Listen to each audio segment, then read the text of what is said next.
આવે તમારમાં હેલો દોસ્તો, કરો રાજકોટ ફોલો લાઈક.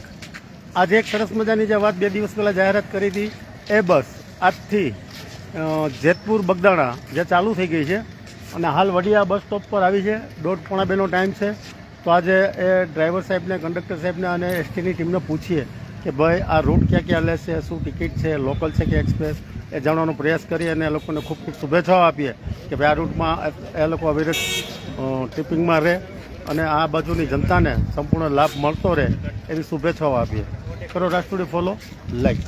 હાલ આપણે છીએ વડિયા એસટી ડેપો કે જ્યાં નવી બસ ચાલુ થઈ છે જેતપુર બગદાણા, જેનો ટાઈમ છે 1:30. જે અહીંથી બગદાણા સાંજે પહોંચે, સાંજે નાઇટ હોલ્ડ કરી અને નેક્સ્ટ ડે પરત સવારે.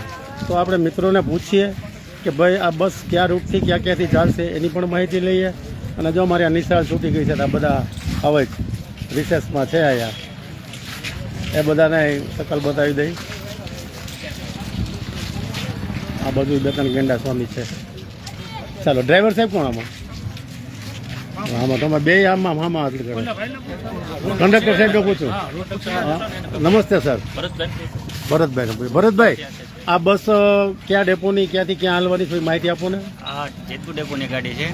જેતપુર બગદાણા નવી ચાલુ કરેલ છે લોકલ બસ. વાયા વડિયા, કુકાવાવ, અમરેલી, ગારિયાદાર, પાલીતાણા અને બગદાણા. આ વિસ્તારના તમામ લોકોને દર્શનનો લાભ મળશે. આ બધાને લાભ. એ સિવાય મુસાફર તરીકે જતા હશે એને લાભ મળશે.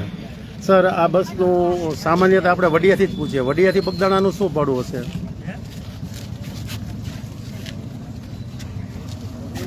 113 રૂપિયામાં તમે બજરંગદાસ બાપાના ચરણોમાં પહોંચી જશો અને 113માં પરત આવી જશો. તો મિત્રો, નાઇટ હોલ્ડ પણ થઈ શકે એવું છે, પ્રસાદી લેવાઈ જાય. અને સાહેબ, બગદાણા કેટલા વાગે પહોંચે? આજે શરૂઆત છે, પહેલો દિવસ જ છે. આશરે એટલે પ્રસાદમાં ભળી જાય ને લોકો. એટલે મિત્રો, તમે પ્રસાદમાં પણ ભળી જશો, ત્યાં જઈશો તો. હા, અને દર્શનનો લાભ લેજો. આ ડાયરેક્ટ રૂટ કીધો પણ તમને જણાવી દઉં.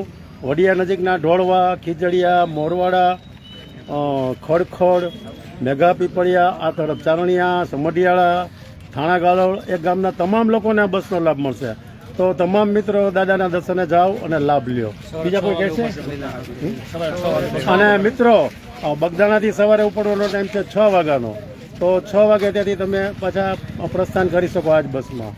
તો મિત્રો, આ બસને ચાલુ રાખવા માટે આપણે એક જ મહેનત કરવાની છે કે આ 15-20 દિવસ પેસેન્જર તરીકે જાઓ, દર્શન કરવા જાઓ, જેથી એસટી તંત્ર આ બસને ચાલુ રાખે. જો પેસેન્જર નહીં થાય તો એસટી તંત્ર બંધ કરી દેશે.